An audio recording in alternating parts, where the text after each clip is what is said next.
Hi, welcome back to West Coast Geeks. I'm your host, Joaquin. How we doing, people? Today's video is the Advanced Dungeons and Dragons Monster Manual, Part 7, the letters F and G. So you know my boy's with me. What's up, guys? What's up, indeed? My boy Eric's here. And, so this video, you will be seeing it on Friday for a second there. You're going to see some bonus content of the metallic dragon that we were talking about. And just know that every Friday I will be dropping a new D&D video. We're going to try to stay on schedule, but sometimes Eric's and I's schedule conflicts. So, bear with us, people. But I hope you guys are enjoying this series. So, let's start it. So, real quick. If this is your first time jumping in on the series, hello. Thank you guys for stopping by. Just to let you know that this is an in-depth review and reading. So Eric's going to read the entire description, then we're going to discuss the creatures, and then we're going to move on and work our way through the monster manual. So grab some popcorn, people, man, or fix your car, do something, but you're going to be listening for a while, hopefully. And I hope you guys are enjoying the content. All right, here we go. All right, so first, sorry, Yeah, now, got the ahead of letter myself. F has only 3 monsters for now in Dungeons and Dragons. Take it away. All right, we got the Flightless Bird. Wow. These large avian creatures are typified by the ostrich, emu, and rhea. They live in warm climes and in open grasslands. Ostrich has 3 hit dice, emu have 2, rhea have 1 hit dice. All flightless birds are non-aggressive and run from danger. Cornered, they can peck you for 1 to 4 hit points, or kick you for 2 to 8. That is it. Yep. Giant Next. frog. We have the giant frog, the killer frog, and the poisonous frog. Giant frogs are found in marshes, swamps, large ponds, riverbanks, and lake shores. The smallest are about 2 feet long, medium are about 4, and the largest are 6 feet long. Those are some big frogs. Because of their coloration, they surprise on a 1 through 4 on a d6. These creatures can leap up to 18 feet to attack. Giant frog has a tongue which is equal to 3 times its body length. So a large frog is spitting out its tongue 18 feet. Damn. Plus 4 to hit, no damage. The tongue is used to draw prey to the frog's mouth. Any creature hit by the tongue gets the opportunity to hit it, and if it does, the frog will withdraw it and not use it again on that creature. If the tongue is not struck, the creature contacted by this member is drawn to the frog next turn and automatically takes maximum damage. The exception, creatures weighing more than the frog have a second opportunity to strike the tongue and will not be dragged to the frog's mouth until the 3rd melee round. Furthermore, creatures weighing more than twice the weight of the frog will not be dragged at all, and the frog will release its hold on the 3rd melee round. Frogs weigh from 50 to 250 pounds. Big boys. Yep. They eat large insects, birds, rats, or just about any other creature it can fit into its mouth. Giant frog can swallow a small human, elf, halfling, etc. on a roll of a 20. If the frog swallows an opponent whole, there's a chance to cut its way out if it has a sharp-edged weapon, and it can score 18 or better to hit. This also kills the frog, surprisingly. You think? The victim has 3 chances to escape. Hits upon the frog with whole prey inside have 1/3 probability of hitting the creature inside. So if you and your buddies get swallowed by a giant frog and you're trying to get that 18 to escape the frog and you miss, you'll be hitting your friend, thus inflicting whatever damage scored on the giant frog on that creature. Also, they aggressively hunt but fear such predators as giant fish, giant turtles, giant snakes, etc. If severely wounded, they will retreat. They fear fire. Killer frogs, these smallish giant frogs, that's an oxymoron, Yes. employ talons and teeth in attack. They are man-eating, especially bred mutants. So they're bred, they're not natural. Interesting. They don't say what they're bred by, though. Only their Wizard. cannibalistic habitats, uh, only their cannibalistic habits keep them from becoming common and thus a real threat. And finally, the poisonous frog. This is a rare variety of the normal frog. It secretes a poison from its skin so that its touch as well as its bites can prove fatal. However, the poison is weak and all creatures gain a +4 to their saving throw against poison. And last but not least for the Fs, fungi, violet fungi in particular. Violet fungus growths resemble shriekers and are usually encountered with them. The latter are immune to the touch of violet fungi, and the two types of creatures complement each other's existence. Violet fungi favors rotted animal matter to grow upon, i.e., poop. Each fungus has 1 to 4 branches, which will flail out if any animal comes within their 1 to 4 foot branches or range. The excretion from these branches rots flesh in but one melee round. One round, your flesh is rotten. Unless a saving throw versus poison is made or a cure disease is used. The branch length of this growth depends upon its size. They range from 4 to 7 feet tall, with the smallest ones having 1 foot branches, the 5 foot having 2 feet, etc. Any size growth can have 1 to 4 branches. Yeah, that's pretty gnarly, man. Look at the image. It has a guy I know holding that his guy's arm just chilling. like uh-oh. Like, why would, even if that wasn't a monster, why would you sit next to that thing? It's ugly. Yeah, he's pretty bold. Right? All right, here we All go. The letter G. Giant gar, giant fish that barely sees play. The Gargoyle, classic monster that should see more play in lower level content. And the gas spore used to be scary for first time players. It's hard. I still use it. I love it. I love these old school monsters. Hell yeah. All right. The giant gar. Unlike their smaller relative, look at this picture too. That fool's like, he's swimming along. He looks like an old hippie with his big old mustache. He's swimming along and he's like, what the fuck is that? What? And he's got that side eye going on. Like, I'm about to get my ass eaten. Look at him. He's just like, man. Yep. Unlike their smaller relatives, giant gar tend to be aggressive hunters. They inhabit only large, deep lakes or rivers. They are capable of swallowing prey whole. Any hit of a 20 indicates they have done so. Note that a small giant gar, again another oxymoron, can swallow an elf or dwarf whole. If a creature is swallowed, there's also a 5% chance per melee round that they will die. A creature so swallowed, 5% chance per round. It's probably cumulative too. Yeah. A creature so swallowed must have a sharp-edged weapon in hand to have a chance of cutting its way out. The swallowed creature must be able to inflict damage equal to 25% of the fish's total hit points. Interesting. This is an 8-die creature. Yep. Ain't no giant frog you're getting out of. Get your ass out. Attacks which pierce the gar can hit the creature swallowed whole. Oh, wow. You can hit yourself. Oh, no. If they attack the gar, there's a 20% chance of that damage going to you.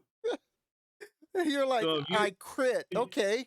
What are you doing? The DM's like laughing with joy. It's like, I'm just rolling this percentage die. Why? We'll find out. Oh, look, I rolled a 5. What's that mean? Here, Joe just got hit by your crit. Go ahead, roll the damage. Roll high. Right? All right. We got the Gargoyle. I love these guys. Yeah, these monsters are. Yeah, they are. They're classic, horror monsters. These monsters are ferocious predators of a magical nature. They are typically found amidst ruins or dwell in underground caverns. They will attack anything they detect, regardless of whether it is good or evil, 90% of the time. They love best to torture prey to death when it is helpless. What evil! That is. Because they are fairly intelligent and evil, they will sometimes serve an evil master of some sort. And this is what? Copoicin. This creature is a marine variety of the gargoyle. Uses its wings to swim. That's interesting. They also dwell in relatively shallow waters, lairing in undersea caves. The gas spore. I always love this picture. This guy's like, fuck you, beholder. And he's bah! He just gets splattered with fucking spores, man. That guy, like, he's barely armored. Like, he's got, a chainmail tunic on, but his arms are all open, his face is open. He's having a bad day. There he is now. Whew. At any distance greater than 10 feet, a gas spore is 90% likely to be mistaken for a beholder. Well, this guy failed his perception. Oop. Even at close range, there's a 25% possibility the creature will be viewed as the eye tyrant, or a gas spore has a false central eye and rhizome growths atop, which strongly resemble the eye stalks of a beholder. If the spore is struck for even 1 point of damage, it will explode, its gaseous content reacting violently to air, and every creature within 20-foot radius taking 6 and 36 hit points of damage. Woo! You can make a saving throw versus wands to take half damage. If a gas spore makes contact with exposed flesh, which this guy above in the picture has plenty of, the spore shoots tiny rhizomes into the living matter and grows throughout the victim's system in but 1 melee round, so 6 seconds. This is a fast-acting toxin. Yep. Whew. The gas spore dies immediately. The victim must get a cured disease within 24 hours or die. Sprouting 2 to 8 gas spores. Holy crap, dude. This is my new favorite dungeon creature. Yeah, because Woo! somebody Dude, had to die for it to create more. And yeah, 2 to 8, man. like this is where DMs like myself and Eric use these into a gnome beholder layer, and the Yep. beholder would play on them because the beholder can have access to like sometimes like illusion magic and stuff, Mm-hmm. and they could just put an illusion to make you think that this beholder, this gas spore, is the beholder, and then Man, boom. this is gnarly. Yeah, this is like crazy, also crazy trap time, like where Yeah. you could have your goblins or kobolds like have the ability to they found a scroll or something. We're talking like charm monster. They charm this and then they keep it hidden in their lair and then they just push it out on you and then they shoot it and it explodes into the middle of the party. Man. Yeah, there's like there's That's a nice. lot you could do. Like we would have to look up 5th edition to see what they've done with this, but at Yeah, first it's brutal, I'd man. have to look again. I don't even remember if it's in there. All right, we got the gelatinous cube. Oh, we got to pause. We have a pod. This also We gives have a Eric a pause. chance because he's the one reading all the text. So, the Hmm. classic undead and dungeon dweller. Mains sometimes become a gas. We watched our demon video. You learned that fact. Gas and ghouls roam in large packs in 1st edition, which you're going to find out because it's crazy numbers. And then I found a short little story about a ghost in 1st edition that was really famous. In his day, Fastrid commanded a gang of brigands and killers who regularly appeared to prey on the caverns that crossed the way of the Manticore. They slew all those who would not surrender and loot the caverns of riches like gold, silver, and gems before escaping back into the vast swamp. And for those of you who don't know, the vast swamp is a famous swamp in the world of Greyhawk, and I believe the location of the Tomb of Horrors. Fastrid used his exceptional knowledge of the swamplands and its treacherous terrain to evade pursuers, even when small armies sought him, leaving hunters to get caught in the bogs and drowned. He seemed to have little trouble with other denizens of the vast swamp, such as goblins, lizard folks, trolls, and grells. Oh, grells. I think that's definitely Fiendifolio, but yeah.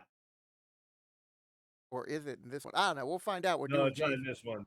So, again, another drop of an. Oh no, wait, that's not in the player's handbook that article. But these are interesting stories about like the undead, and this page right here is like central Dungeons and Dragons. All right, take us away, Eric's favorite. Classic monsters, the gelatinous cube. I love this creature. I use cubes and oozes and slimes in all my adventures. This is one of my favorite. And shout out to, if you guys haven't seen it, the new D&D commercial, the new movie. He makes a special guest appearance. It's absolutely amazing. That's all I'll say. Yep. All right. The gelatinous cube is one of the scavengers not uncommon in dungeons. Its cubic form is ideal for cleaning all living organisms as well as carrion from the floor and walls of underground passageways. Certain very large cubes are taller so as to be able to garner mosses and the like from ceilings as well. So these are the ultimate cleaners for your dungeon. Gelatinous cubes are nearly transparent and are difficult to see, thus surprise on a 1 through 3 on a d6. As these monsters travel about, they sweep up metallic and other items which are indigestible to them. So inorganic material, basically. Yep. This includes treasure types of JK, LMNQ, as well as potion, dagger, and similar items. Such material will remain on the body of a gelatinous cube for several weeks before being cast out. It gets rid of them, and they just deposit it somewhere on the floor. If a gelatinous cube touches or hits an opponent, a saving throw versus paralyzation must be made, or the creature touched is anesthetized for 5 to 20 melee rounds. Bitch, you're going to sleep. You are done. Yeah, 5 Cube rounds. then- Even if it's only 5, you're in Yeah, trouble. like minimum 5, dude. You're screwed. So the cube then surrounds the victim, secretes digestive fluids, and digests a meal. Damage caused to an opponent is due to the digestive secretions. Gelatinous cubes can be hit by all forms of weapons and attacked by fire have normal effects. Cold will have no effect on these monsters unless they fail their saving throw, in which case they are slowed 50% and do only d4 points of damage. Electricity, fear, holds, paralyzation, polymorph, sleep-based attacks have no effect on the cube. That's what I'm talking about. These guys are great. Yes, I love them. Onto the ghast. Is this the first of the undead we've come across?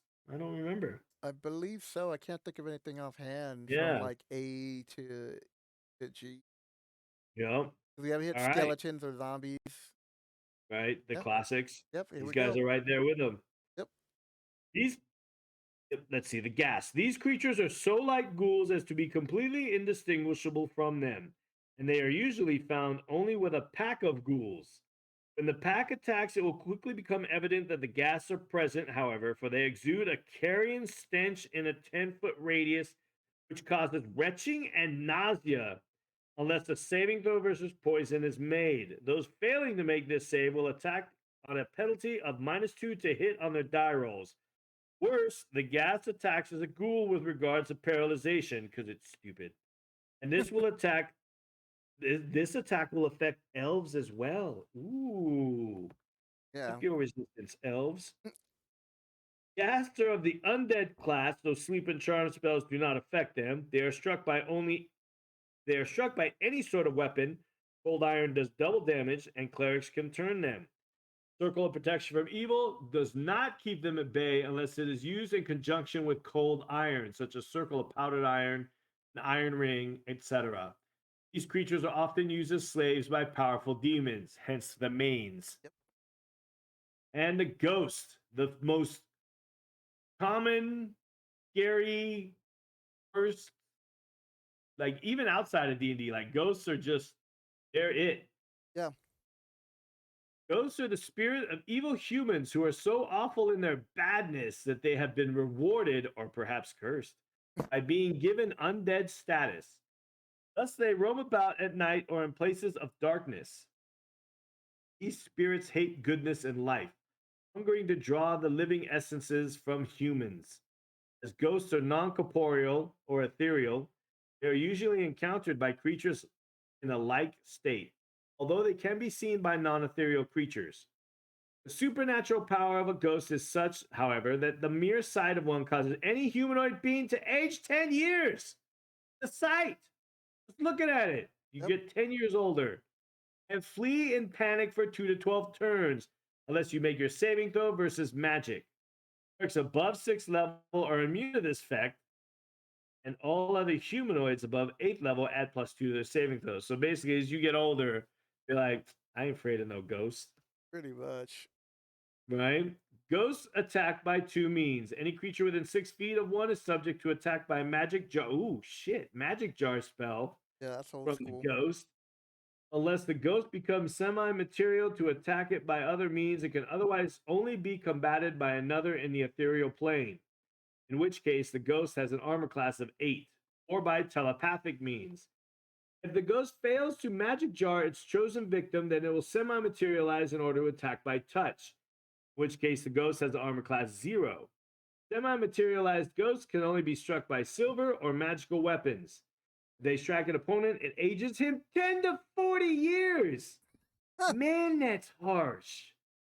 Note that ghosts can be attacked with spells only from creatures who are in an ethereal state. Any human, including dwarves, elves, gnomes, and halflings, killed by a ghost is forever dead. Wow, Yeah, I because they forgot become about ghosts and that. stuff like that. F your resurrection, son. Man, you are forever dead. Forever, ever? Forever, Yeah, ever? you know what? Yeah. That's some weird wording for a game because we all know there's raised dead, resurrection, there's wish. Like a wish would contradict this. You I know, say I wish would do it, but this says otherwise you are dead, dead. I don't know. It's so No open to resurrections, man, because interpretation. it steals your soul. Yeah, All right. it would have been interesting to see how they played that back then. But Yeah. Yeah, that's oof. You're done, dude. Next is the ghoul. Appearing 2 to 24. So you have dozens of these fools. They're coming after you in packs. yes, Ghouls are undead, once human creatures would feed upon human and other corpses. Although their change from human to ghoul has deranged and destroyed their minds, ghouls have a terrible cunning, which enables them to hunt their prey most effectively. Ghouls attack by clawing with their filthy little nails and fangs. Their touch causes humans, including dwarves, gnomes, half-elves, and halflings, but excluding elves. Elves said, fuck off, ghouls. But not to gas. To become rigid paralysis unless a saving throw versus paralyzation is made. That stupid rule. Any human killed by a ghoulish attack will become a ghoul, unless blessed, or blessed and then resurrected. Ghoul packs always attack without fear.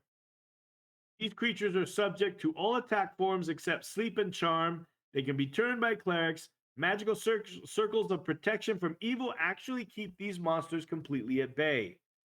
And the Lacedon is a marine form of the ghoul. All right, what do we got next? We have next my favorite, yep. Gnolls definitely and top gnomes. 3, my So, Knowles. so here's the thing: if you're like reading along or checking, you know that we stop on page 44, and the reason why we stop on page 44 because of giants. And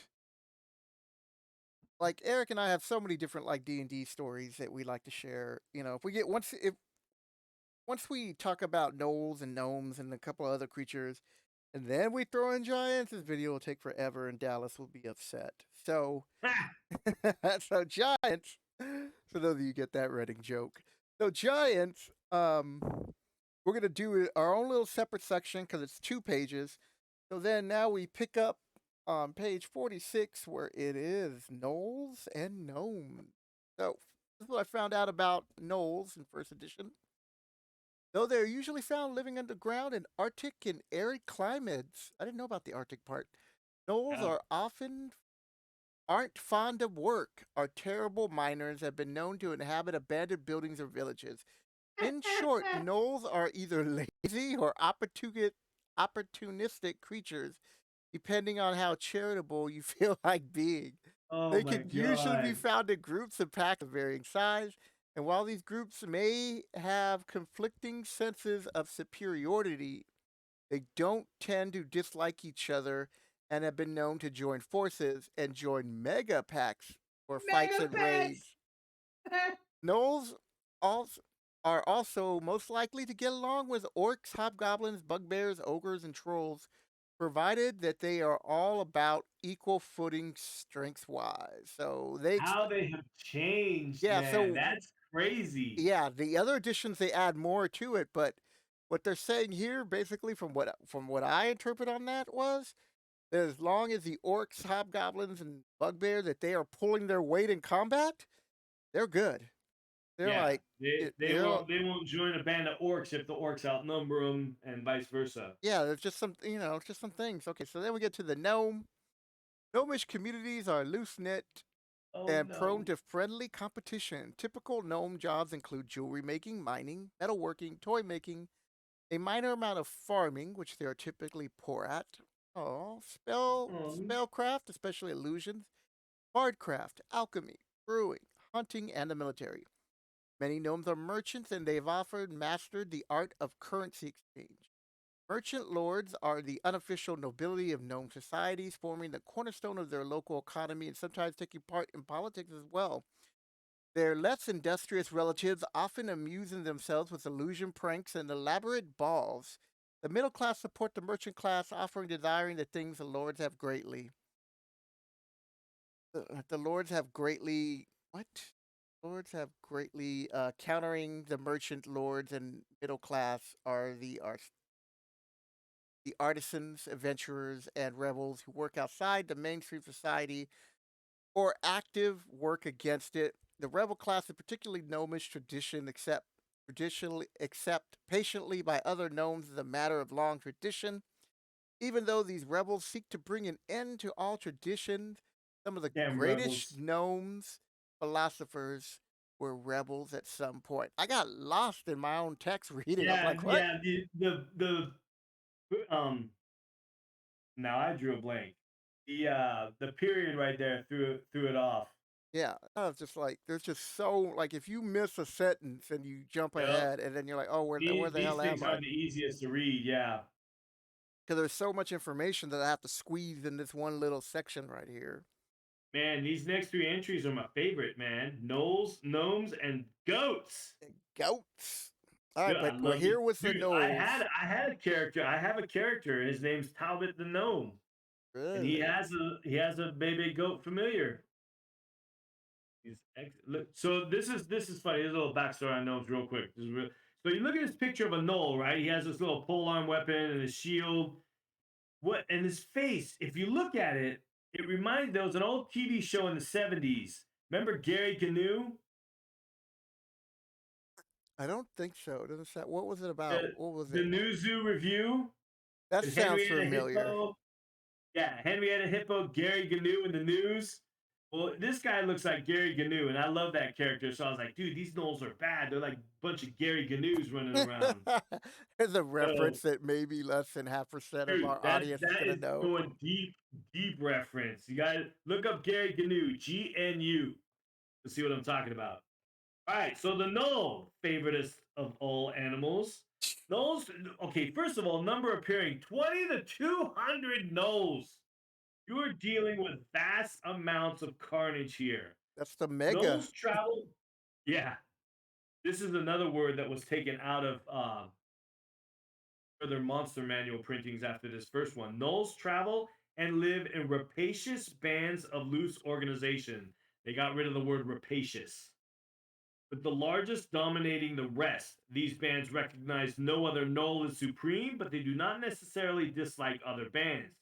On occasion, two or more such groups will join together briefly in order to fight, raid, loot, or similarly have greater chance of success against some common foe or potential victim. They are adaptable and inhabit nearly any area save those which are Arctic and or area. So this one goes directly against what you had found on the Arctic or arid climates, which is odd. This might this might have been an article written in around the same time, but Uh-huh. after the monster manual. Because like Yeah. I try to send to, to find like articles and stuff that related to within the Mhm. first year, maybe two at the most. Yeah, around the same So time. they probably were this person, whoever wrote it about the Knowles, was like they inhabit everywhere. They're Yeah. like They're like roaches. They have a so-called king, very powerful personally, and with a double normal size following. Jesus, but his authority extends only as far as his reach.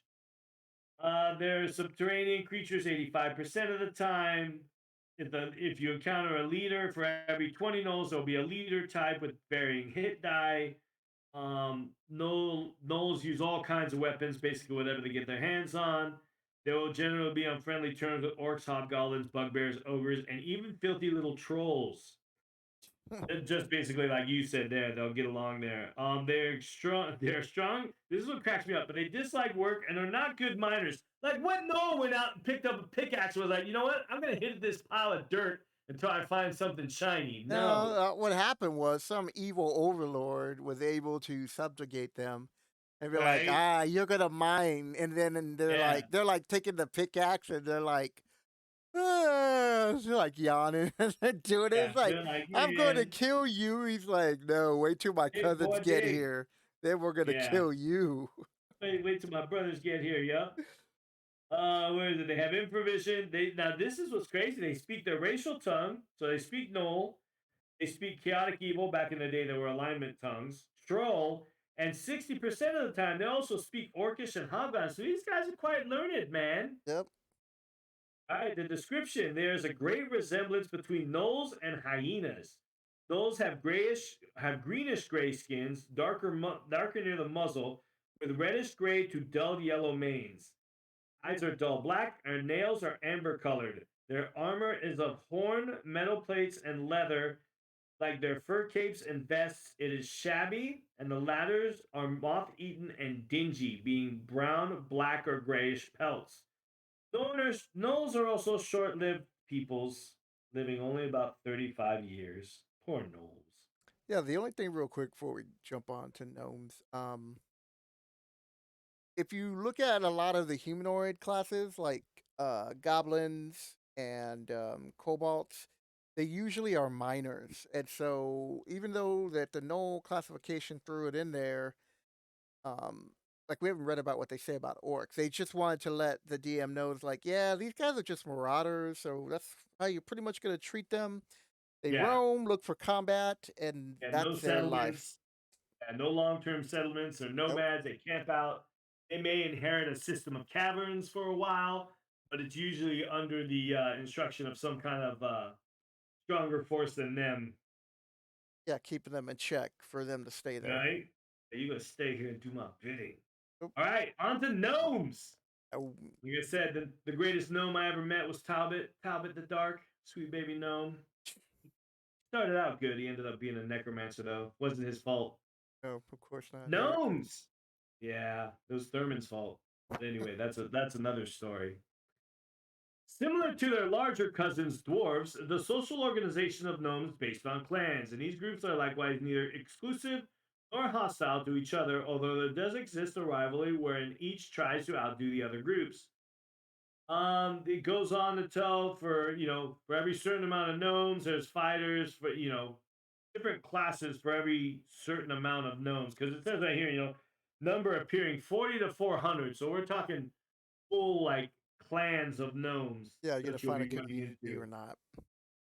Yeah, they're typically armored with leather armor. They're not, super strong, so they keep it kind of light. Clubs, spears, short bows, short swords, that kind of action. All norms above a normal level, so exceptional nodes will have chainmail and shields. These are usually the Hearthguard, but guards of the clan. Normus clerics will likely have additional items like scrolls, rings. So it's a full on society. It's giving you a description of how their society is and their military and their what's the religious part of it? Ecclesiarchy, I guess you would call it. Yeah. They also love animals. Gnomes love animals. They're 80% likely to have tamed animals to serve as guards in their lairs. Badgers, giant badgers. We don't need those stinking badgers. And wolverines. No honey badgers. Wolverine. Dun-dun-dun, Wolverines. dun-dun.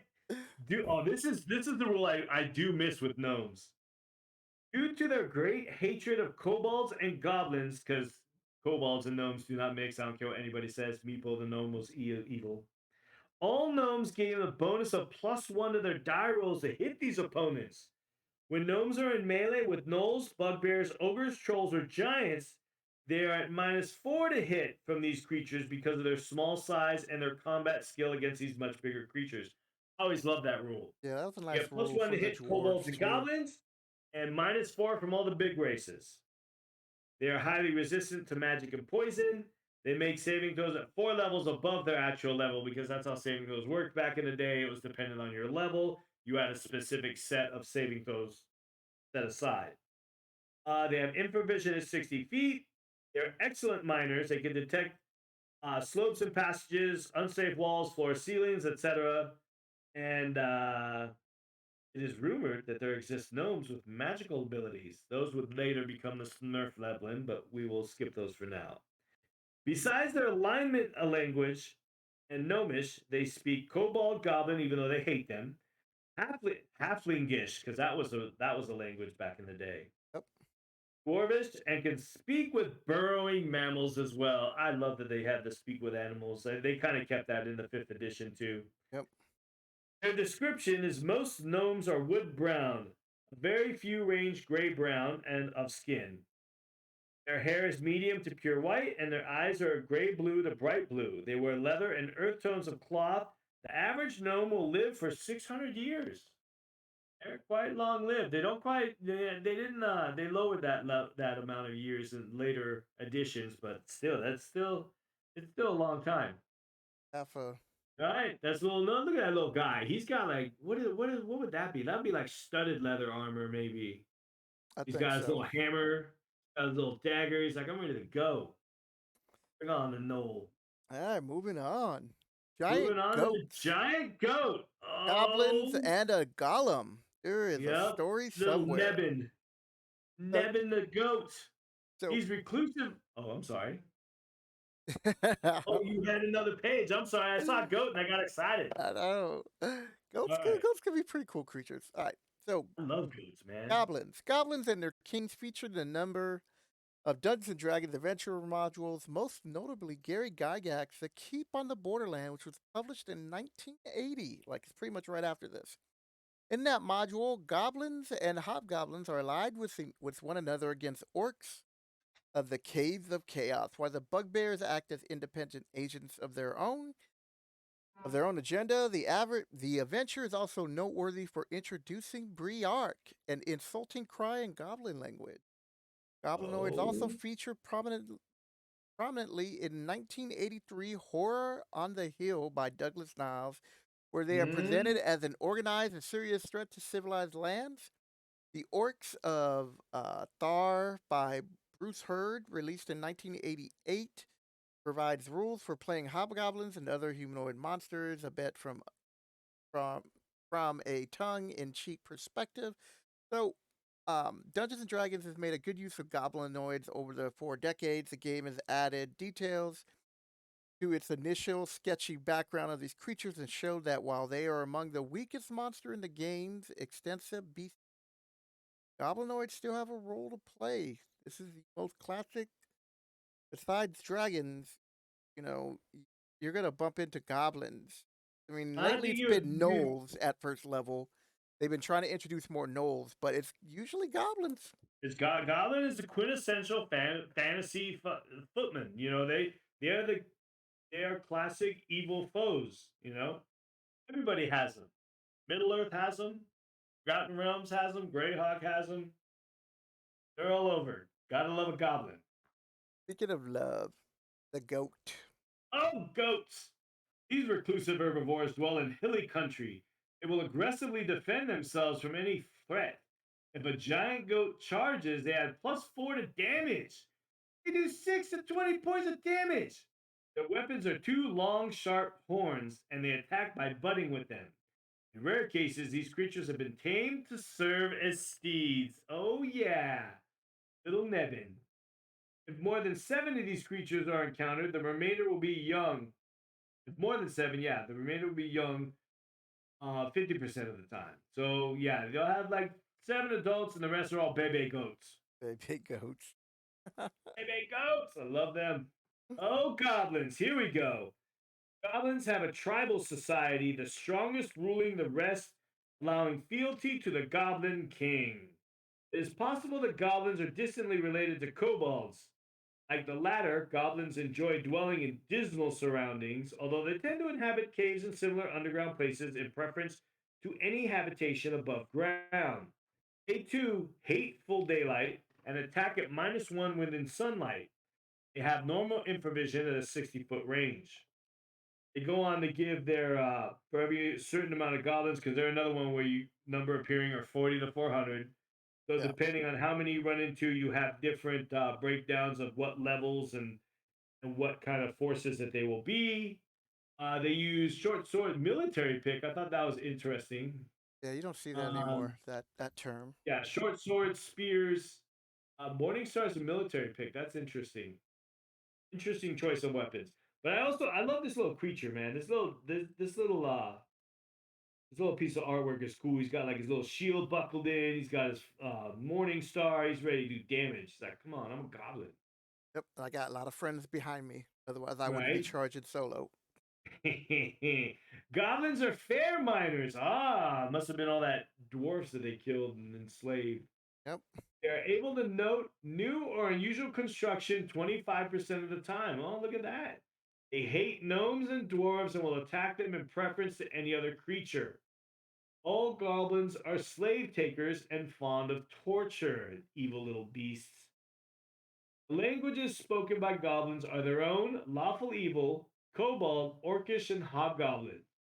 Goblins range from a yellow through dull orange to brick red in skin color. Their eyes are reddish to lemon yellow. They dress in dark leather gear, and their garments tend towards dull, soiled looking colors. Goblins reach about 50 years of age. Look at that. Getting up there. Yep. All right. And now, Golem. Golems are magically created monsters. There are four different sorts, and each will be detailed separately. All but the flesh golem are created from earthen components. The former is created from the remains of humans, like Frankenstein. The creation of a golem involves ultra powerful spells and elemental forces. Magical creatures with hit die equal to or greater than those of the golem are able to attack with effect. For purposes of determination of hit dice, figure 4.5 hit points per die, and points being rounded up. Thus, a flesh golem of 9 dice, a clay golem of 11, a stone golem has 14, and the iron golem 18. And on to the first one, the clay golem. This guy's just sitting around. He's like, I got a bunch of clay here. You got a little ladder from the guy that was sculpting him. He looks like he hasn't finished because one arm's longer than the other. All right, we got clay golem can be created by a lawful good cleric of 17th or level higher, unless a Forgot about magical that. tome is used. Yeah, I forgot about that too. Okay, unless a magical tome is used, in which case a lower level cleric can create one. Interesting. It requires a resurrection spell, an animate object spell, and a commune spell, also a prayer spell and a bless spell. There's a lot of spell Damn. action going on. The cleric must first fashion a man-shaped clay statue, and once this is sculpted, the cleric must go through an uninterrupted ritual using the spells delineated. Materials to do the spell require an outlay of 20,000 gold pieces. Jeez. Investments for the ritual cost another 30,000 gold pieces minimum. So minimum Oh, 50K. man, that's a lot of money, man. Yep. That is a lot of money, time, and effort for something with 50 hit points and an armor class 7. That is crap. That is crap. I'm calling it right now, dude. Like, man, I'm gonna hire a big dummy for that. 50 hit points. Get shit out of here, I dude. mean, like, I charmed some ogres all day before I had that Right? Armor 50,000 class gold. 7. Get out of here. But they they are harder to hit. They should go into that next paragraph. Yeah, once the clay golem is under the command of the cleric who created it, each melee round the clay golem is in combat, there's a 1% chance it will be imbued with a chaotic evil spirit. If this happens, the clay golem immediately passes from the control of the cleric and attacks any living thing. So this thing just goes apeshit crazy, like just killing everything. You know what? Moving to the closest one to attack and proceeding on to the next after killing it. This behavior will continue until the golem is destroyed, for control can never be regained, and it absolutely will not stop until you are dead. You know, I stand corrected. Never waste your 50,000 gold on a clay golem. Just charm some ogres or other things you could do with 50,000 gold pieces. Like, probably Man, save up for a better golem. I think turn around and just kill everything. Damage inflicted upon Oh, wait a minute. Here it gets interesting. Damage inflicted upon living matter by a clay golem is only repairable by means of a healing spell from a cleric of 17th or greater level. So Maybe. you are healing, you are permanently damaged unless you find super high level cleric. Holy shit. Yeah. Attacks by a clay golem are based on 11 hit die. Once per day, the golem can be hasted for 3 melee rounds after engaging in at least one round of combat. During this period, it strikes twice per round. If it is out of control, the golem will immediately haste itself and it has not previously done so. So not only do you lose control, he attacks everything and he goes, guess what? Now I'm hasted. Holy crap. And these guys do like 3 to 30 points of damage. So you're talking 3d10 times 2. Clay golems can be struck only by blunt magical weapons such as hammers or maces. Other weapons do not affect it, period. Yeah. Spells There do it not goes. affect it. Yep. Spells do not affect it except as follows.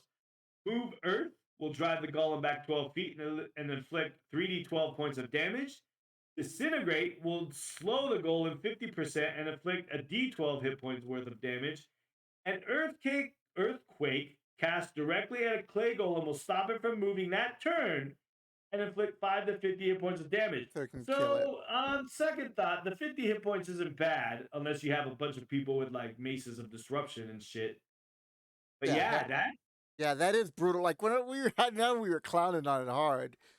and they're waiting for the last Yeah, because I was paragraph. trying to Like, remember. I'm thinking back in my head. I'm like, I remember clay golems being a little bit of a beast and a pain in the butt to kill if you didn't know about the magical weapons that could weaknesses, only be yeah. hammer and maces. You know, Yeah. otherwise you do no damage to it. So yeah, Yep. but you know, if you lose control of it, there goes your 50 G. All right, 50 before you grand. read the other Flesh more golem. stable golems. Well, at least we're gonna find out. Here's what I found. A golem is a construct magically created monster in Dungeons and Dragons role-playing game. They are based upon the golems of Jewish mythology. For those people who didn't know, now you know. There are 4 types of golems. These are from weakest to strongest: flesh golems, clay golems, stone golems, iron golems. All but the flesh golems are created from earth components: clay, stone, iron, respectively, and obviously. The flesh golem is created from human remains, where's Frankenstein's. In addition to the 4 types of golems, literally countless others types exist. So from the articles, like see below, like there's a big list of like Yeah. that, you know, they've expanded this. The creator of a golem, typically a wizard or a cleric, has control of the golem. The control of the flesh golem and clay golem has a chance of being voided proportionally to the length of time the golem is used in combat. So buyer beware. You can't bring these back. All sales are final. And their interesting take is all golems are neutral alignment. So they don't, if they turn on you, they don't turn on you in malice, even though it'll feel like it when you get hit. Okay, so Eric, Right. here we go. Fresh golem, All the right. first Flesh golem. Frankenstein. This is my favorite gnome. Talbot also has a flesh golem in his employ. He hasn't lost control of it yet. Flesh golems. Flesh golem can be created by means of a magical tome or by a high level magic user employing a wish spell, polymorph any object, a geese, a protection from normal missiles, and a strength spell. The latter case demands a level of magic use of at least 14th level. The cost of materials is 1,000 gold pieces per hit point of the golem. It requires 1 month to fashion the creature, so you better be good at sewing.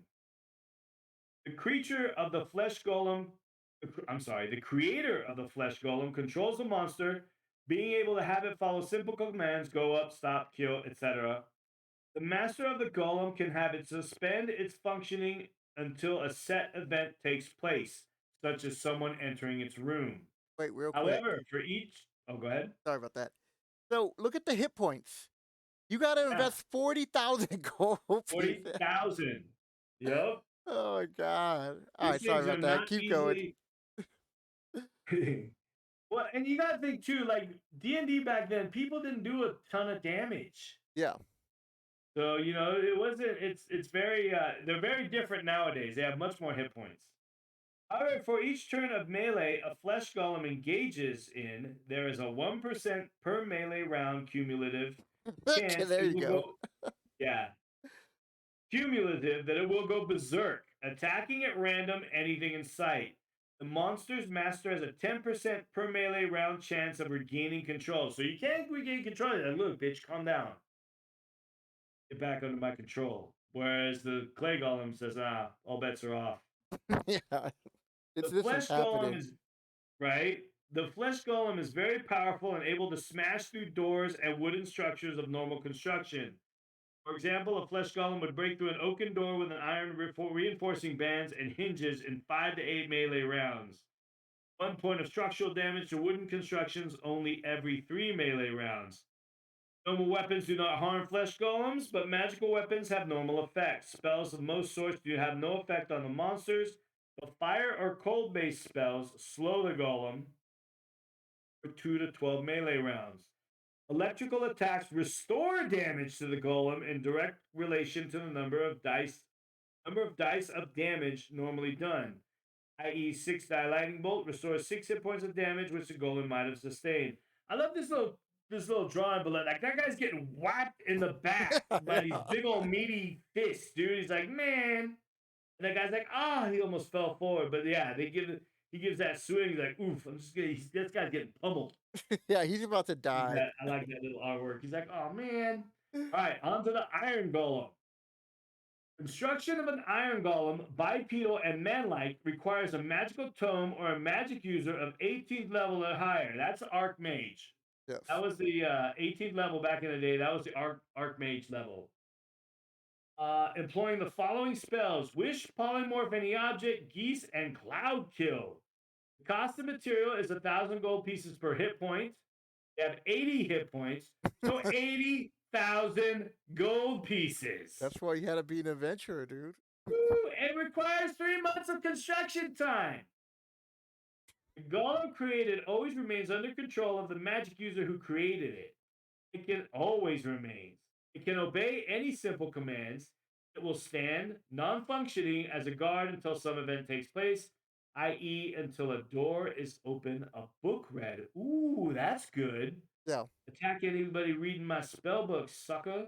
reading my diary. Right? Don't be reading my diary. I didn't know what I said.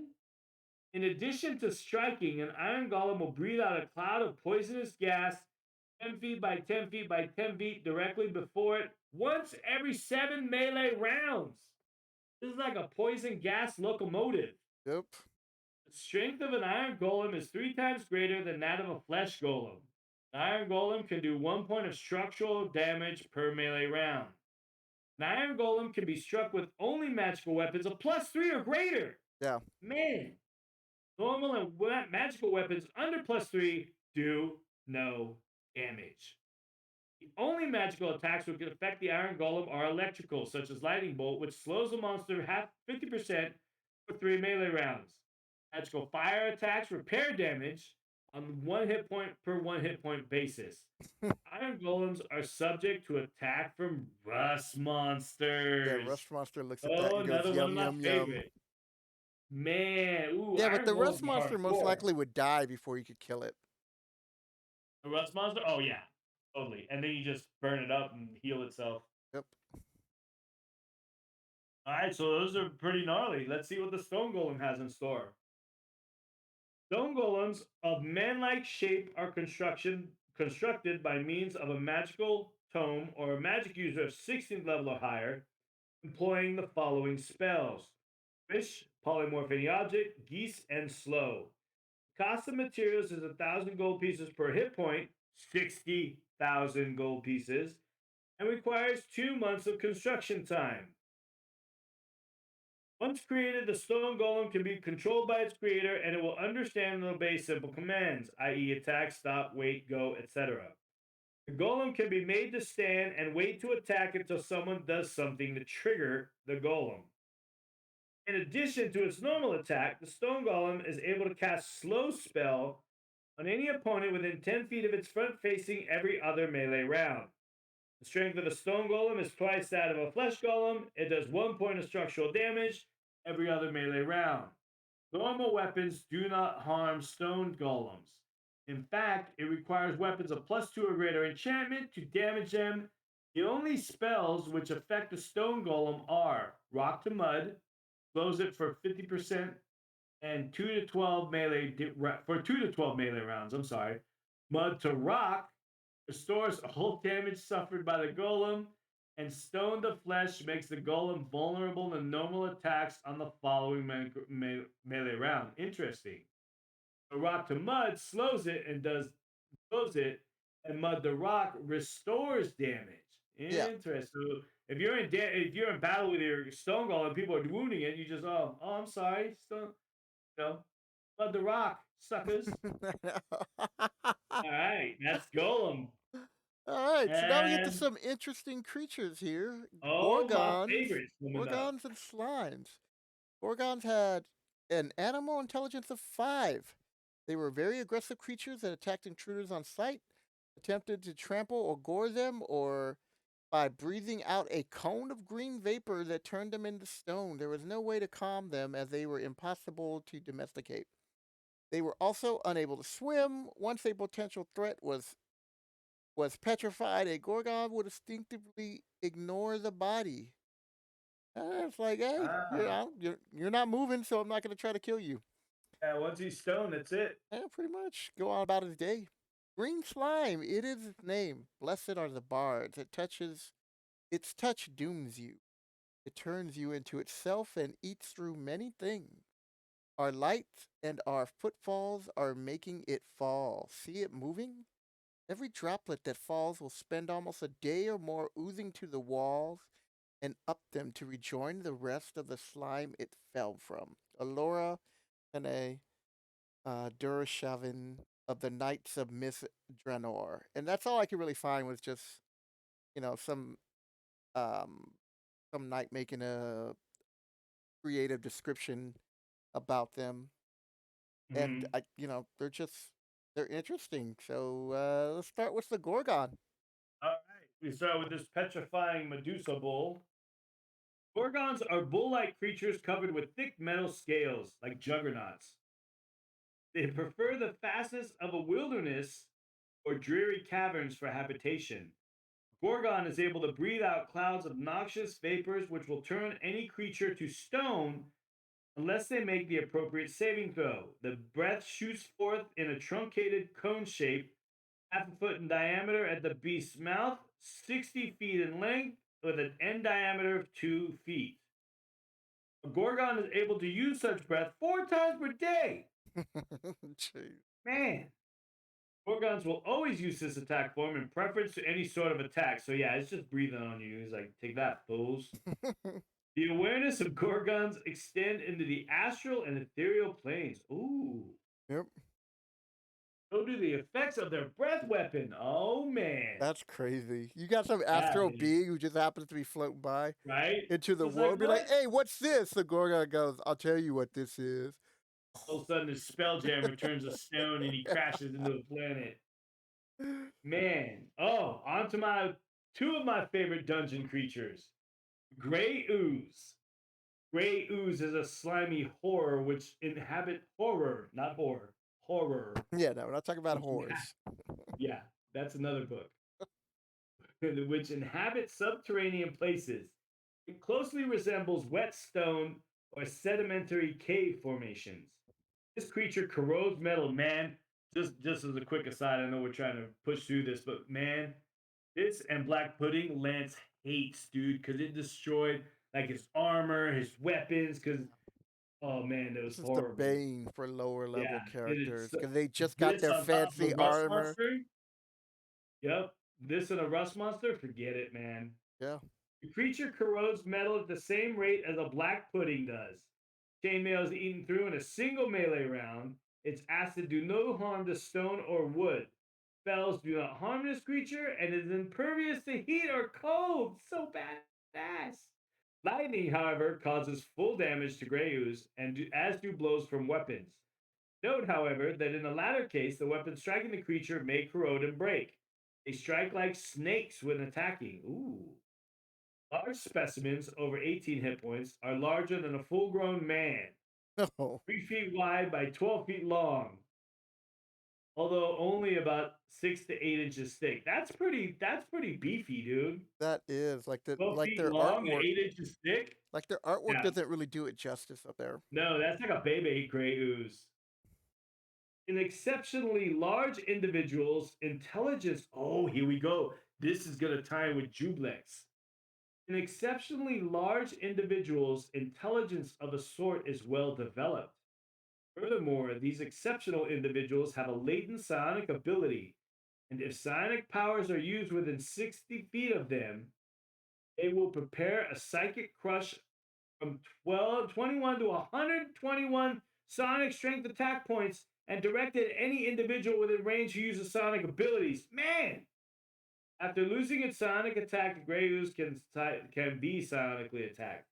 Man, so they display some kind of latent psionic abilities. Yeah, that you won't find out for another year later, All but right.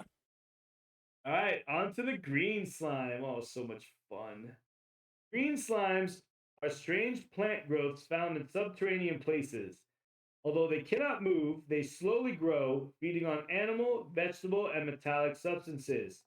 They are sensitive to vibrations and will often drop upon passing creatures from above. Green slime will attach itself to living flesh, and in D4 melee rounds thereafter turn the creature into a green slime. No resurrection possible. It yeah. eats away woods. Yeah, man, you are done. You are a green slime, sucker. It eats away wood slowly, consuming but one thickness in an hour. Oh, 1 inch thickness. I'm like, what? There we go. 1 inch thick. That's pretty good. That's not so slow, man. Yep. Green slime eats metal quickly, going through plate armor in 3 melee rounds. Man, these things love metal. It can be scraped off quickly if the scraper is then discarded, excised, frozen, and burned. A cure disease spell kills a green slime. Other forms of attack, including spells or weapons, do not harm it. Man, cure disease is the only way you can kill this thing. Fire doesn't do anything to it? No, nothing. Occasionally, huge slimes or colonies of dozens have been reported. Oh, I think Man, bright light does too, I recall. that might have been added later, but that says nothing. It says any other form of attack, including weapons or spells, do it no harm. Oh. Right. So we are getting now, we've got to the very end. So when we get to, after we do this, we're going to do the wrap up and we're going to be talking about the different monsters we like. But all right, so Griffins and Groaning Spirits, creatures of legends before D&D. Yes. The only time a banshee would be called a groaning spirit. So let's give the griffin. What? I'm wondering if they called it a groaning spirit. I'm wondering if there was some kind of copyright that they had to deal with. I don't think so because they put banshee in the parentheses. So yeah. I don't think so. I think what happened was that they were looking at mythology, and mythology probably mentioned it as a groaning spirit, and then they're like, well, isn't it also called a banshee? So since they put that in parentheses, that's to let people know this is a banshee. But at one point, they must have just been called groaning spirits. Mm-hmm. The only thing I can figure out. All right, griffins. All right, griffins. These are cool little animals. Griffins seek cliffs and rocky habitats in which to build their nests. If conditions permit, they will lair in a cave. They are aggressive carnivores, and their favorite prey are horses. Damn griffins. If they come within sighting or smelling distance of horse flesh, the griffins will wing to the hunt.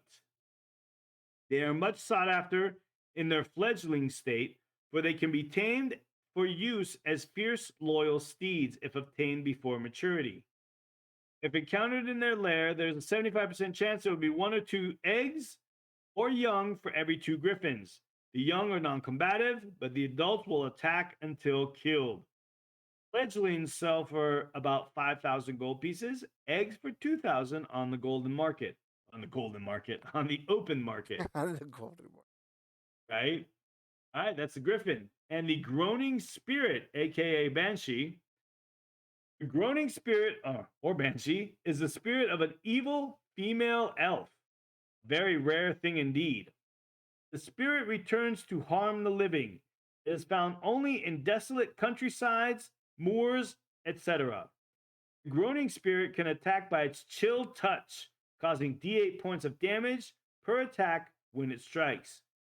It also gets, oh, it only has one attack. Okay. Its more fearsome mode of attack, however, is its wail or keening, which will cause the hearers within 3 feet to save versus magic or die on the spot. So they were Dead. The sight of a groaning spirit causes fear unless an appropriate saving throw is made. It can wail but once per day and only during the darkness. Oh, interesting. So I wonder if it's during darkness, if you cast a daylight spell, does that mean it goes away? I don't know. That'd really be interesting because I'm not even sure Yeah. if daylight was part of the player's handbook. Yeah, that's weird. Groaning spirits cannot be affected by charm, sleep, or hold spells. They're impervious to attack by cold or electricity. Exorcism kills them. Power of Christ compels thee. Yeah.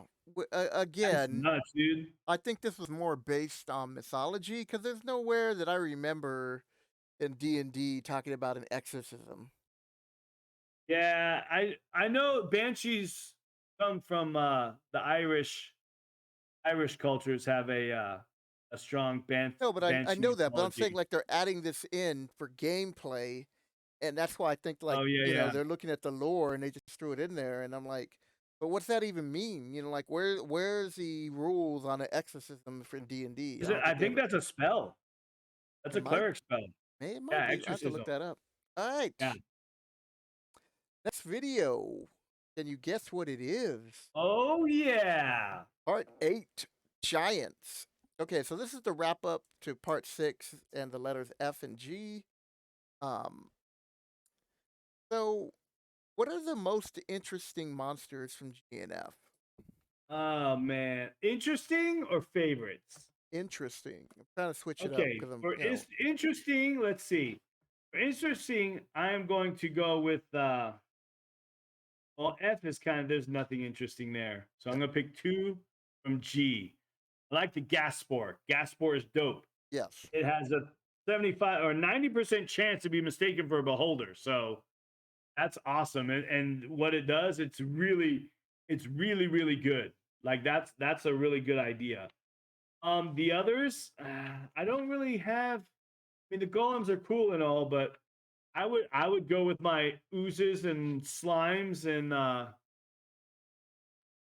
yeah, my oozes and slime and the gelatinous cube. Those are the classic D&D dungeon monsters, man. They are unintelligent. They are, for the most part, non-intelligent, and they're really good. They really throw a kink into your players' plans. Yeah, Yeah. so real quick, I did grab my player's handbook. So 4th level cleric spell, there is an exorcist spell in there. So you're right. Yeah. So they did put one in there. But we won't get that, people, because we got to finish this first. But I was just curious. I was like, man, why would they even add that in Yeah, there? I thought exorcism was a spell, Yeah, I just don't remember using it ever. That's weird. right? So for me, my most interesting creature is the Gorgon.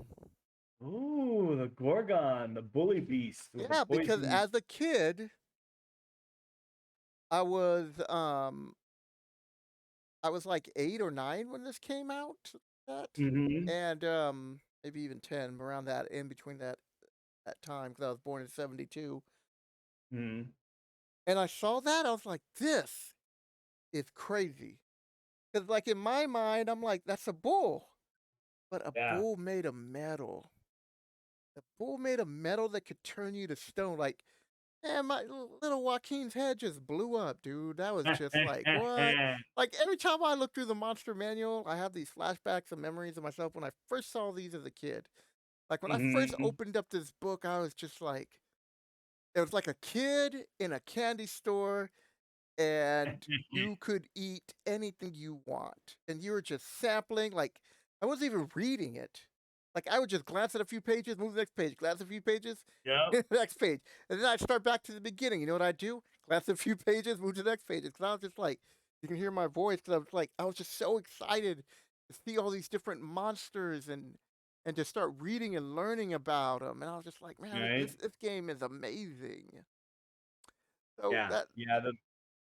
yeah, The and artwork was definitely a big thing. yeah, so I like goblins and all the other creatures that Eric had mentioned, and most of the creatures that you see here, but just something about the Gorgon that I always just thought it was fascinating. Yeah. So here's a fun fact: why isn't green slime a monster anymore?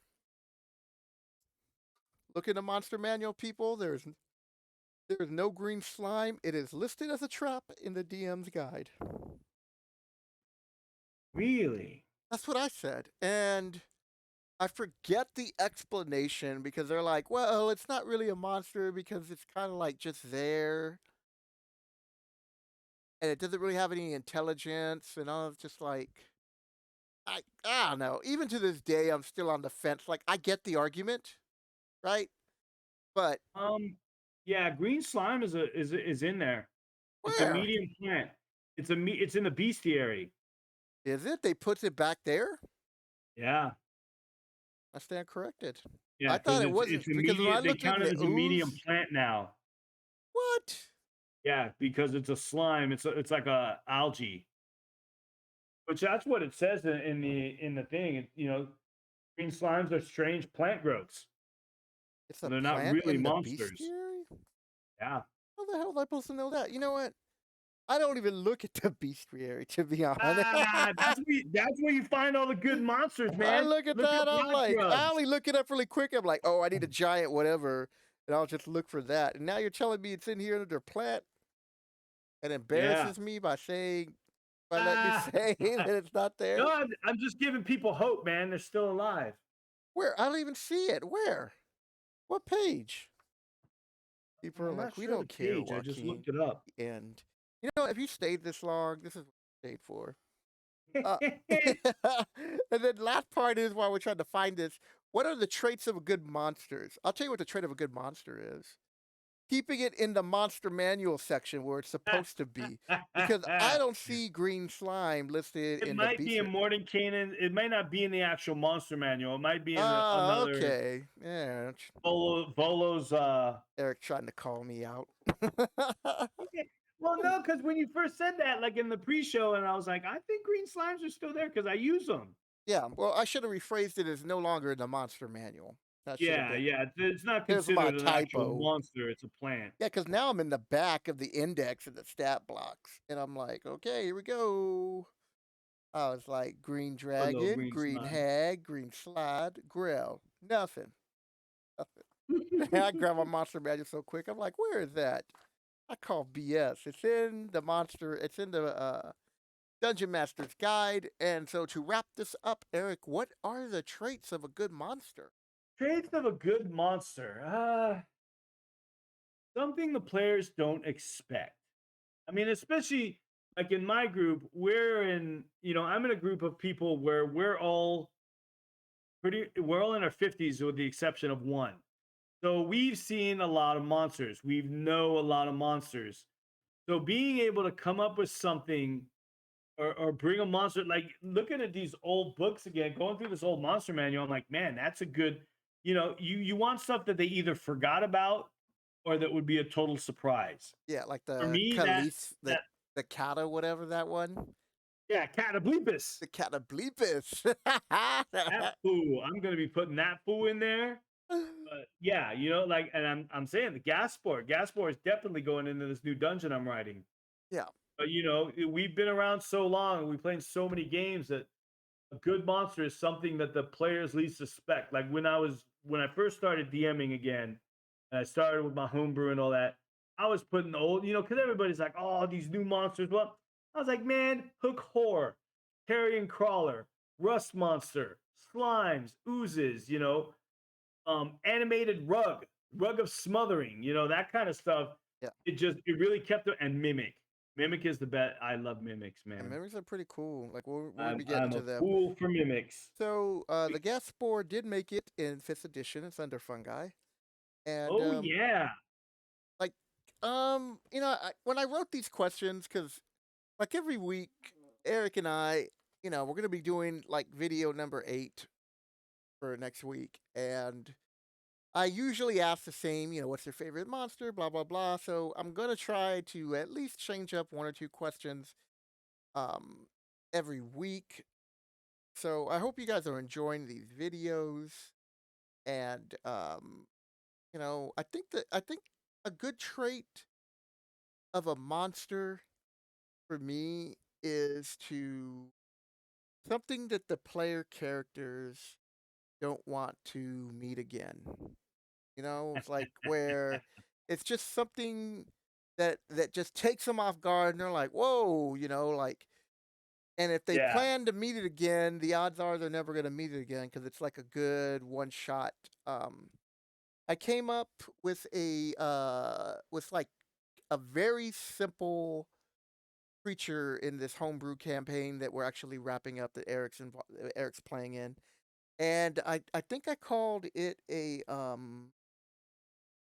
sand crocodile or a sand something. Yeah. Some of that A stupid burrow thing, croc. man. That's what I called it. I Burrow called it a croc. burrow croc. And it was just a crocodile that could just burrow through the earth. It was kind of like an earth elemental from the plane of earth. And Mhm. they had a fun time with that creature. Yeah, They that thing had is gnarly. they Ran had a away. lot more interaction and enjoyed fighting it than some of the other creatures that I threw up against it. And I was like, "Oh, you guys really like that?" They're like, "Yeah." And it wasn't OP, wasn't something overpowering. But on the fact that on its turn, it would just go underground and then pop up somewhere near a player character and attack them was that feeling of where is Joaquin going? Who's Who's he gonna gonna get it hit? next? Like I had a player like run up a giant rock. I think it was like Michael. It had to be Michael. Yeah. Somebody or flew or levitated or did something because they're like, I don't want to be eaten by the burrow croc. So Right? It was like whack-a-mole. yeah, it's just like these, just come up. You can take like creatures and make them interesting, and if you can catch the players at the right time, it will serve as like a fun encounter. All right, I can feel Dallas's gaze on me already. We're at an hour and 17 minutes. The like the Eye of The Sauron. eye of Scion is on us. But I told Eric going into this, I go, this is going to be a long video. This is a lot we have to cover. Yeah. And It seemed like it went by pretty fast, we did, and we even kept our stories down to a minimum. So, right? you know, uh, like I said, I hope you guys really enjoyed this. Let your friends know we're a small channel. We appreciate the growth. But more importantly, we hope you guys learn something from these videos, whether it's to create your own monsters, get a different perspective. Anything you want to add to that? I'm good. I'm looking at these giants. I'm like, man, I can't wait. Yeah, yeah, I got something special surprise. So you guys don't Oh want to miss yeah. that. So with that, people, hope you enjoyed this video, and we'll catch you next video. Take it easy, guys.